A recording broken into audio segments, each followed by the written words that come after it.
আতিক মল্লিক নতুন হাজার হাজার লোক ওয়াকফ বোর্ডে ধান্দাবাজি করছে। কার নেতৃত্ব হচ্ছে? সরকার নেতৃত্ব হচ্ছে, সরকার আছে মুখ্যমন্ত্রী মমতা ব্যানার্জি। তার ঢিল দেওয়ার জন্য এইসব লোক ঘুরে বেড়াচ্ছে, আম জনতা আম নাগরিককে ঠকানো হচ্ছে। লাখ লাখ কোটি কোটি ব্যবসা, জমি আপনার, জমি হয়ে যাচ্ছে আমার। কি করে হচ্ছে এটা?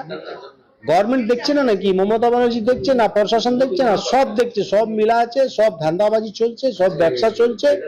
কিছু আইন বলে জিনিস নেই, কানুন বলে কিছু জিনিস নেই। এরা শুধু ধান্দা করছে, লুটমার করছে। আম জনগণ কার কাছে যাবে?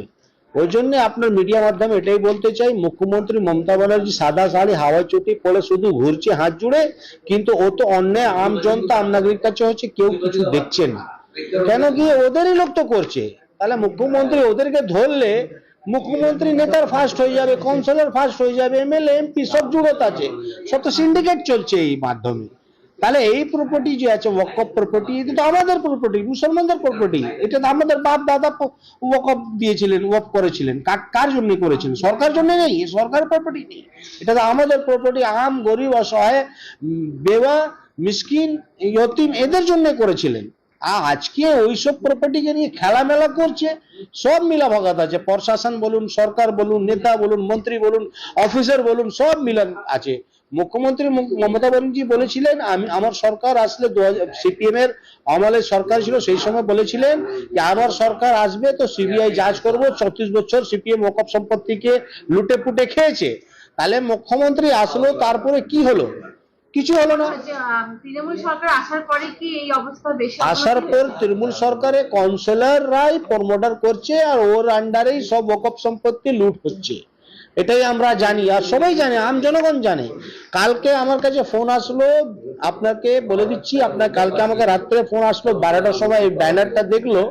ওই বলছে কি, দাদা আমার একটা কলেজ আছে, গার্লস কলেজ, ওয়াকফ আন্ডারে আসে, সেই অ্যাডমিশনে সেই মানে ওইখানে পুরো সংস্থা যে আছে, ওই যে মহিলা চালাতো, ওই মহিলাকে ট্রান্সফার করে অন্য লোকে বেআইনি ভাবে ঢোকানো হচ্ছে।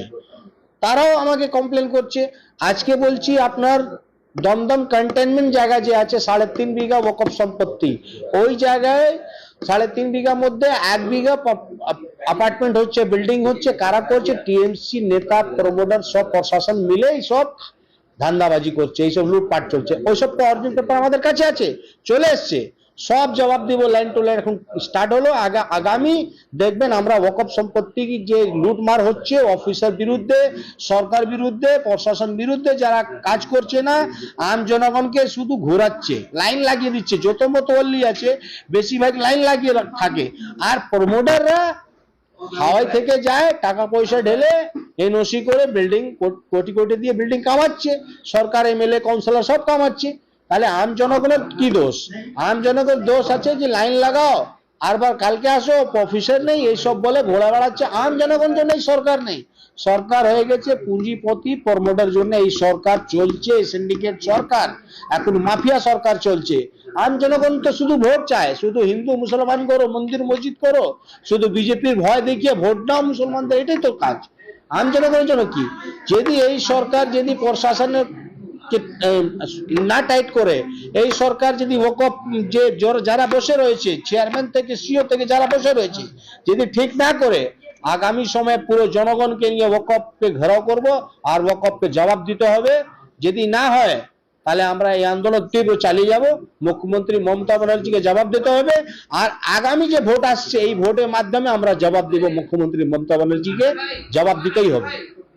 एक और मामला आया है यहाँ सामने हमारे। अब बताइए, ये एक